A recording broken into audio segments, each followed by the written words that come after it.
It is May 2009. The Nou Camp is roaring.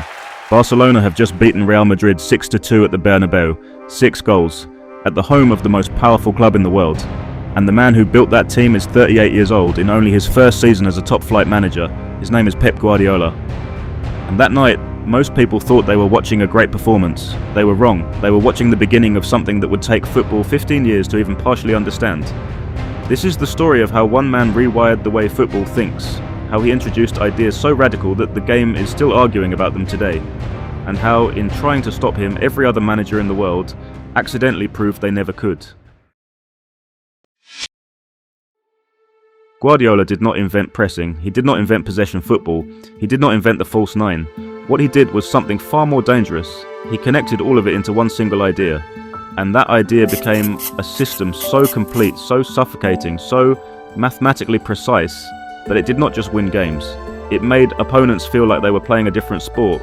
To understand what Guardiola actually built, you have to go back before the trophies. You have to go back to a young midfielder sitting in Johan Cruyff's office at Barcelona in the early 1990s, absorbing a philosophy that most people in football thought was theoretical. Cruyff believed that football was not about the ball. It was about space, about who controls space and who doesn't, about making the pitch large when you have the ball and small when you don't. Guardiola did not just listen to Cruyff, he memorized him.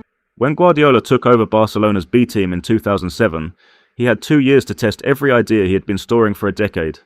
By the time he was promoted to the first team in 2008, he was not a new manager feeling his way. He was a scientist ready to run an experiment on the biggest stage in football. The first thing he did shocked everyone. He dropped Ronaldinho, he dropped Deco, 2 of the most naturally gifted players at the club, players the fans adored. And the message was immediate and brutal. This system does not bend around individuals. Individuals bend around the system. What followed over the next 4 years was the most dominant period any club has produced in the modern era. Barcelona won 2 Champions Leagues, 4 La Liga titles, 2 Copa del Reys. But the trophies only tell you that they won. They do not tell you how. The how is the part that broke football. Guardiola's Barcelona played what looked, on the surface, like possession football. Keep the ball, pass it around, tire the opponent out. But that description is like saying Beethoven made noise. Technically accurate, completely wrong. What Guardiola was doing was positional play. In Spanish football, they call it juego de posición, position game. And the difference between possession football and positional play is the difference between hoarding something and weaponizing it. In positional play, every player on the pitch occupies a specific zone. Not a position in the traditional sense, a zone, a mathematically defined area of the pitch that must always be occupied. When one player moves out of their zone, another automatically fills it. The shape breathes, it adjusts in real time, and the result is that no matter where the ball is, Barcelona always had numerical superiority in the areas that mattered. Always 3 players where the opponent had 2, always 2 where they had 1. Opponents could not press them because there was always a free man. They could not sit deep because the passing angles between Barcelona's zones were so precise that the ball moved faster than any defensive shape could track. They could not man-mark because the system was designed specifically to punish man-marking.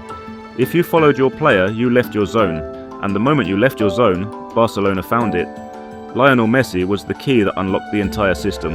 Guardiola moved him to the false 9 role in 2009. No centre-forward, just Messi, dropping deep, creating a gap in the centre of the pitch that defenders had never been trained to deal with. Do you follow him and leave space in behind? Or do you stay and let him receive the ball with his back to goal, facing you, with a 10-metre runway to your penalty area? There was no right answer. That was the point. Guardiola had designed a question that had no solution. The rest of Europe watched, and panicked. Jose Mourinho, who had won the Champions League with Porto, and was at the height of his powers at Inter Milan and then Real Madrid, understood the threat before almost anyone else. His response was not to outpossess Barcelona. It was to destroy the game, pack the midfield, foul early, break rhythm, make the match ugly. And in 2010, it worked. Inter Milan knocked Barcelona out of the Champions League in one of the most tactically suffocating performances European football had ever seen. But here is the thing about Mourinho's solution. It was not a solution, it was a survival strategy. You do not win by stopping Guardiola's football. You win by surviving it long enough to steal a goal on the counter. Mourinho's Inter did not beat Barcelona that night. They endured them. And the rest of football began to do the same. High blocks, deep defences, parking the bus, abandoning any attempt to match Barcelona in open play. Because they had learned something humiliating. In an open game against this Barcelona side, you would lose. Every time. Without exception. What happened next is the part of the story nobody talks about. Guardiola left Barcelona in 2012. He took a year away from football. He said he was exhausted. He said he needed to think. And the world assumed that without him, the system would carry on. After all, the players were still there. Tito Villanova took over, and Barcelona still won La Liga. The machine kept running. But something had shifted. The DNA of the system required Guardiola to operate it, not because of his personality, because of his obsession. He trained the same patterns every single day. He watched hours of video to find the specific trigger moments, where the opponent's shape collapsed. He made 30 decisions in a game that looked intuitive, but were the product of months of preparation. Without that obsessive engine driving it, the system gradually began to drift. Then Guardiola arrived at Bayern Munich in 2013, and he did something extraordinary. He rebuilt the system from scratch, with different players, in a different league, at a different cultural speed. Bayern had been dominant through pace and power and direct football. Guardiola rewired them entirely. He made Robert Lewandowski a deeper striker. He asked Philipp Lahm, one of the great right-backs in history, to play as a midfielder. He built a new positional structure around German athletes. And it worked. Again. The question football began to ask was not whether Guardiola could win. He was always going to win. The question was whether anyone would ever truly understand what he was doing.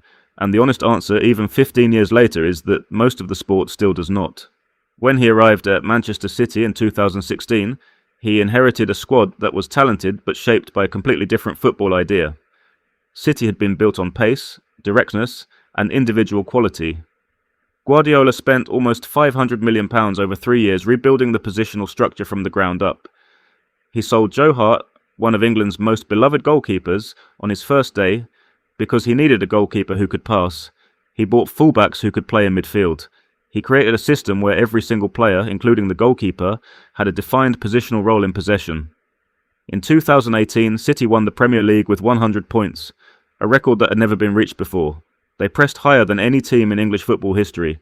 They averaged more possession than any side in the league's modern era. And they did it with a squad that had been assembled to execute one specific vision of football. But here is the twist. The twist is not that Guardiola's system is unbeatable. The twist is that it has made every other good idea in football disappear. Look at the last decade of managerial appointments at the top clubs in Europe. Barcelona hired managers who wanted to play positional football. Real Madrid hired managers who spent years studying Guardiola. Liverpool's Jurgen Klopp developed gegenpressing partly as a direct response to Guardiola's positional dominance. The tactical conversation in football became, for 15 years, a conversation about what to do about Pep. The sport organised itself around one man's idea, and in doing so it narrowed. It became less varied, less experimental, less willing to try things that had no Guardiola precedent. The most radical football thinkers of the last generation, people like Marcelo Bielsa, like Diego Simeone, like the early Klopp, offered alternatives.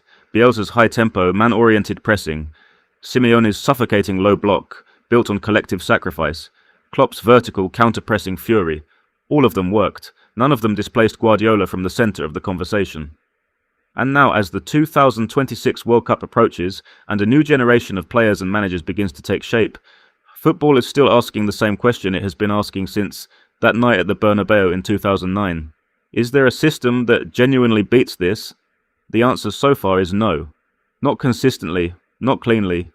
You can beat one of Guardiola's teams on a specific night. You can catch them on a bad transition. You can make them uncomfortable with physicality. Simeone's Atletico have done it. Chelsea did it in 2021. Real Madrid have done it in the Champions League in ways that defied statistical probability. But no manager in the world has built a system that reliably defeats positional play. Because to build a system that defeats it, you have to understand it. And to truly understand it, you would have to think the way Guardiola thinks. And that is the real reason football has never been able to fix what he broke. The sport does not lack talent, it does not lack ambition. What it lacks is the combination of philosophical clarity, tactical obsession, and long-term squad construction that turns an idea into a machine. Guardiola built a machine, and then he built it again at Bayern, and then he built it again at City. Most managers build a team, he builds a system and fills it with people. That distinction sounds simple, but it has taken football 15 years, hundreds of tacticians and billions of pounds to even begin to understand the difference. Back in May 2009 at the Bernabeu, you were watching a 6-2 scoreline and thinking about the goals, about Messi, about the humiliation of Real Madrid on their own pitch, But what you were really watching was the first public demonstration of an idea that would define a generation. And the game has never been quite the same since that night.